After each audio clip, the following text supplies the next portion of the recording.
Hi student அனைவருக்கும் வணக்கம். இந்த வீடியோவில் நம்ம என்ன பார்க்க போகிறோம் அப்படின்னா, அண்ணா யூனிவர்சிட்டி கிண்டி கேம்பஸில் ரவுண்டு 2க்கு எவ்வளோ சீட்ஸ் இருக்கும் அப்படின்றத தான் இந்த வீடியோவில் நம்ம தெளிவாக பார்க்க போகிறோம். அதுக்கு முன்னாடி நம்ம சேனலில் இது வரைக்கும் நீங்கள் சப்ஸ்கிரைப் பண்ணலைன்னா சப்ஸ்கிரைப் பண்ணிக்கோங்க. மறக்காமல் பக்கத்தில் இருக்க பெல் ஐக்கானை கிளிக் பண்ணுங்கள். அப்போ தான் நான் அப்படி எந்த ஒரு வீடியோவாக இருந்தாலும் உங்களுக்கு உடனே வந்து சேரும். சரி, வாங்க வீடியோக்குள்ளே போகலாம்.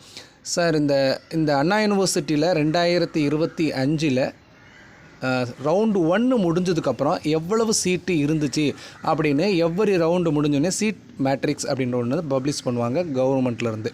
அந்த சீட் மேட்ரிக்ஸை வச்சு தான் இதில் நம்ம பார்க்க போகிறோம். உங்களுக்கே தெரியும், ரவுண்டு 1 பொறுத்த வரைக்கும் 200லேருந்து 175 வரைக்கும், லாஸ்ட் இயர் 173 சம்திங் வரைக்கும் இருந்துச்சு ஃபஸ்ட் ரவுண்டு. அந்த கட் ஆஃபில் இருக்கிறவங்க எப்படி சீட் எடுத்துருக்குறாங்க இந்த அண்ணா யூனிவர்சிட்டியில் உங்களுக்கே தெரியும். இந்த அண்ணா யூனிவர்சிட்டி கிண்டி கேம்பஸ் தான் டிஎன்இஏ கவுன்சிலிங்லே டாப் மோஸ்ட் காலேஜ்னு தெரியும். அதில் எவ்வளோ சீட் இருக்குது, இந்த வருஷம் நமக்கு சீட் இருக்க வாய்ப்பு இருக்கா அப்படின்றதெல்லாம் இந்த வீடியோவில் தான் பார்க்க போகிறோம். இப்போ நான் அதை அஃபிஷியலாக கொடுத்த இந்த பிடிஎஃப் தான் நான் எடுத்து உங்களுக்கு இமேஜாக கன்வெர்ட் பண்ணி வச்சுருக்கிறேன். இதில் பார்த்துக்கிட்டிங்க அப்படின்னா பயோ மெடிக்கல் இன்ஜினியரிங், இதில் எந்த ஒரு கம்யூனிட்டிக்கும் சீட்டு கிடையாது. அதேமாதிரி civil engineering, computer science, computer science and engineering, அதுக்கப்புறம் அது எஸ்எஸ் அப்படின்னு போட்டால் செல்ஃப் சப்போர்ட்டு, இது செல்ஃப் சப்போர்ட் இல்லை அது.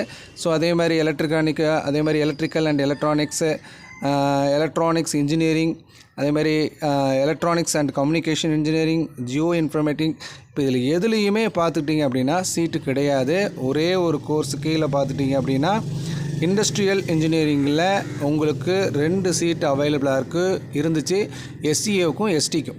அதே மாதிரி ஜியோ இன்ஃபர்மேட்டிக்லேயும் எஸ்டிக்கு ஒரு சீட்டு அவைலபிளாக இருந்துச்சு. மற்ற எந்த கோர்ஸ்லேயுமே சீட்டு அவைலபிளாக இல்லை ரவுண்டு 2க்கு. ஸோ அதே மாதிரி பார்த்திங்கன்னா information technology, material science, mechanical engineering, mining engineering, இப்போ மெட்டீரியல் சயின்ஸில் எஸ்சிஏக்கு 1, மைனிங் இன்ஜினியரிங்கில் எஸ்சிஏக்கு 1 இருந்திருக்கு. அதேமாதிரி மேனுஃபேக்சர் இன்ஜினியரிங்கில் 1 எஸ்சிஏவுக்கு இருந்திருக்கு. அதேமாதிரி பிரிண்டிங் அண்ட் பேக்கிங் இன் டெக்னாலஜியில் 6 சீட்டு எஸ்சிக்கு இருந்திருக்கு, 3 சீட்டு எஸ்சிஏவுக்கு இருந்திருக்கு. மெக்கானிக்கல் இன்ஜினியரிங் தமிழ் மீடியத்தில் 1 சீட்டு எஸ்சிக்கும் 1 சீட்டு எஸ்சிஏவுக்கும் இருந்திருக்கு. இவ்வளோ தான் ரவுண்டு 2க்கு லாஸ்ட் இயர் இருந்த சீட்டு. ஸோ ரவுண்டு 1 பொறுத்த வரைக்கும் இவங்க எல்லாருமே இந்த காலேஜ் ஃபுல்லாகவே எடுத்துடுறாங்க.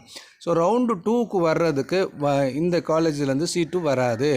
ஸோ இது எதுக்கு உங்களுக்கு சொல்கிறேன் அப்படின்னா, உங்களுக்கு சாய்ஸ் ஃபில்லிங் பண்ணும்போது எதெல்லாம் நமக்கு ஃபஸ்ட்டாக கொடுக்கணும், எதெல்லாம் பின்னாடி கொடுக்கணும். இந்த காலேஜெலாம் நீங்கள் ஃபஸ்ட்டாக கொடுக்கணும். ஏன் அப்படின்னா, சீட்டு இருந்தால் கிடைக்கட்டும், சீட்டு இல்லைன்னா அடுத்ததுக்கு போயிடும். ஓகேங்களா? ஸோ இந்த வீடியோ மாதிரி உங்களுக்கு என்ன காலேஜை உங்களுக்கு வேணும் அப்படின்றத நீங்கள் கமெண்ட் பாக்ஸில் தெரிவிங்க. உங்களுக்கான அந்த காலேஜுக்குரிய வீடியோவை நான் அடுத்தடுத்து போஸ்ட் பண்ணிகிட்டே வரேன். தேங்க்யூ.